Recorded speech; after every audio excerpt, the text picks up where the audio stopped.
दोस्तों यदि आप भी चाहते हैं कि आपका फेवरेट आईपीएल टीम प्लेऑफ के लिए क्वालिफाई करे तो वीडियो को लाइक जरूर कर दीजिएगा। दोस्तों सुपर संडे के दिन 2 मुकाबले खेलने के बाद सीएसके और केकेआर की जीत के बाद पॉइंट्स टेबल पूरी तरह से बदलाव हो गया है और इन्हीं 2 टीमें के जीतने के बाद अब प्लेऑफ के लिए कौन सी टीमें क्वालिफाई करेगा और कौन सी टीमें बाहर होगा ये लगभग तय हो चुका है। आखिरकार इन दोनों टीमों के जीतने के बाद पॉइंट्स टेबल क्या बड़े बदलाव हो गए हैं, कौन सी टीम का फायदा हुआ है, कौन सी टीम का नुकसान हुआ है, आपको बताने जा रहा है। साथ ही आरसीबी टीम को प्लेऑफ के रेस से बने रहने के लिए उसे कौन से समीकरण का यूज करना होगा और उसके जीत का प्रतिशत कितना अपनाना होगा, आपको सब कुछ बताने जा रहा है। साथ ही इस सीजन के पॉइंट्स टेबल में सभी टीमों का रैंक में क्या परिवर्तन हुए हैं और कौन सी टीम में सुपर 4 के लिए क्वालिफाई करेगा, आपको सब कुछ बताने जा रहे हैं। इससे पहले आप सभी को क्या लगता है इस बार का आईपीएल खिताब कौन जीतेगा, नीचे कमेंट में जो बताइएगा। दोस्तों आईपीएल 2024 में सभी टीमों ने अपना लगभग सभी मुकाबला खेल चुका है और 3 से 4 ही मुकाबला बचे हैं और 3 से 4 मुकाबला ये तय करेगा कि प्लेऑफ की रेस में कौन सी टीमें अपना जगह बना पाएगा और कौन सी टीमें इस प्लेऑफ की रेस से बाहर हो जाएगा। और देखने वाली बात यह है कि इस सीजन का मुकाबला अभी उस मोड़ तक आ चुका है जहां किसी एक टीम के हार और जीत से बाकी बचे हुए सभी टीमों के ऊपर बहुत ही बड़ा इफेक्ट डालता है। किसी टीम को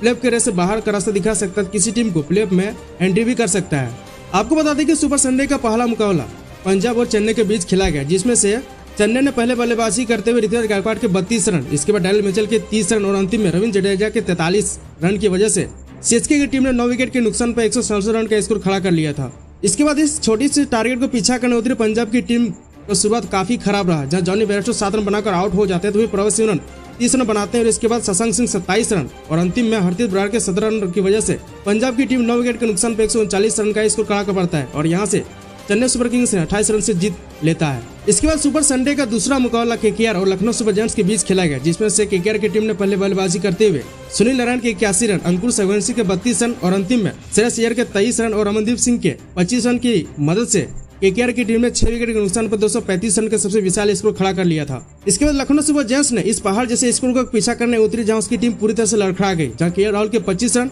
मार्क स्टोनिस के 36 रन और अंतिम में टर्नर के 16 रन की मदद से ही लखनऊ सुपर जायंट्स ने 10 विकेट के नुकसान पर 137 रन का स्कोर खड़ा पाया और यहां से कलकत्ता नाइट राइडर्स ने 98 रन के सबसे बड़े अंतर से जीत लिया है। और इन दोनों टीमों के इतने बड़े अंतर से जीतने के बाद पॉइंट्स टेबल पूरी तरह से बदल गया है। तो आखिरकार क्या क्या बदलाव हुए, चलिए उसके बारे में भी जान लेते हैं। इस पॉइंट्स टेबल के सबसे लास्ट और 10वें पायदान पर मोमेंट्स की टीम है, जो कि अब तक 11 मुकाबले खेला है, जिसमें से 3 ही मुकाबला जीता है और उसका पॉइंट 6 है और लगभग 8 मुकाबला हार गया और उसका रन रेट माइनस में 0.356 का है और ये बताता है कि ये टीम प्लेऑफ के लिए ऑलमोस्ट बाहर हो चुका है। इस पॉइंट्स टेबल के 9वें पायदान पर गुजरात टाइटंस की टीम आ गई है, जो कि आरसीबी के साथ हारने से उसे तगड़ा झटका मिल गया। अब तक गुजरात टाइटंस ने 11 मुकाबले खेले हैं, जिसमें से 4 ही मुकाबले जीता है और उसका पॉइंट्स 8 है और 7 मुकाबले गवा चुका है और उसका रन रेट के बारे में बात करें तो माइनस में 1.320 का हो गया है। गुजरात की टीम को यदि प्लेऑफ में क्वालिफाई करना होगा तो उसे बचे हुए 3 मैच को जीतना होगा, जहां से उसका 14 पॉइंट हो जाएगा, लेकिन फिर भी उसे दूसरे टीमों के हार और जीत के ऊपर भी निर्भर रहना पड़ेगा और उसका प्लेऑफ में एंट्री करने के लिए मात्र 1% ही चांस है।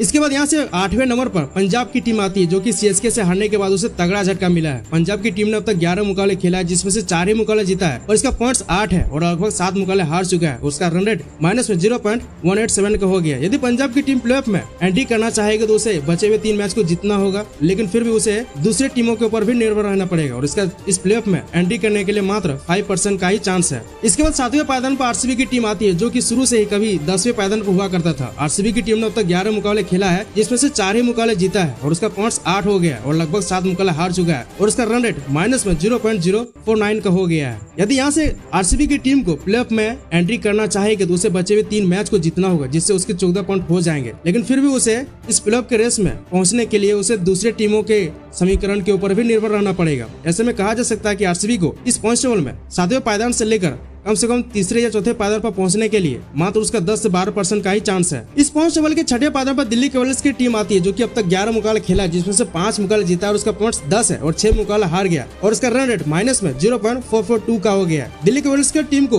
प्लेऑफ में उसे एंट्री करने के लिए यहाँ से करीब उसे 15 से 20% ही चांस है कि वो प्लेऑफ में एंट्री कर सकता है। इसके बाद इस लिस्ट के 5वें पायदान पर एलएसजी की टीम आती है, जो कि केकेआर से हारने के बाद उसे तगड़ा झटका मिल गया। एलएसजी की टीम ने अब तक 11 मुकाबले खेला है, जिसमें से 6 ही मुकाबले जीता है और उसका पॉइंट्स 12 हो गया और और अब तक 5 मुकाबले गवा चुका है और उसका रन रेट -0.371 का हो गया है। यदि एलएसजी की टीम यहाँ से बचे हुए सारे मैचेस को जीत लेता है तो उसका अच्छा खासा पॉइंट्स हो जाएगा और प्लेऑफ में वो एंट्री कर सकता है, यानी कि वो दूसरी टीमों के ऊपर भी निर्भर रहना नहीं पड़ेगा। इसके बाद यहाँ से चौथे पायदान पर एसआरएच की टीम आती है जो कि अब तक 10 मुकाबले खेला है, जिसमें से 6 मुकाबले जीता और उसका पॉइंट्स 12 है और लगभग 4 मुकाबले गवा चुका है और इसका रन रेट प्लस में 0.072 का हो गया है। और जिस तरह से पर्सन कर रहा है प्लेऑफ में उसे एंट्री करने के लिए उसका लगभग 80% का चांस है यदि यहाँ से वो बचे हुए मैचेस को जीतता है तो। इसके बाद इस पॉइंट्स टेबल के तीसरे पायदान पर सीएसके की टीम आ गई जो कि कभी 5वें पायदान पर हुआ करता था, लेकिन पंजाब को हराने के बाद वो तीसरे रैंक पर छलांग लगा दिया। सीएसके की टीम ने अब तक 11 मुकाबले खेला है, जिसमें से 6 मुकाबला जीता है और उसका पॉइंट्स 12 हो गए और लगभग 5 ही मुकाबला हारा है और उसका रन रेट के बारे में बात करें तो प्लस में 0.7 को हो गया, जो कि अच्छा खासा रन रेट दर्शाता है। और ये तय हो गया है कि सीएसके की टीम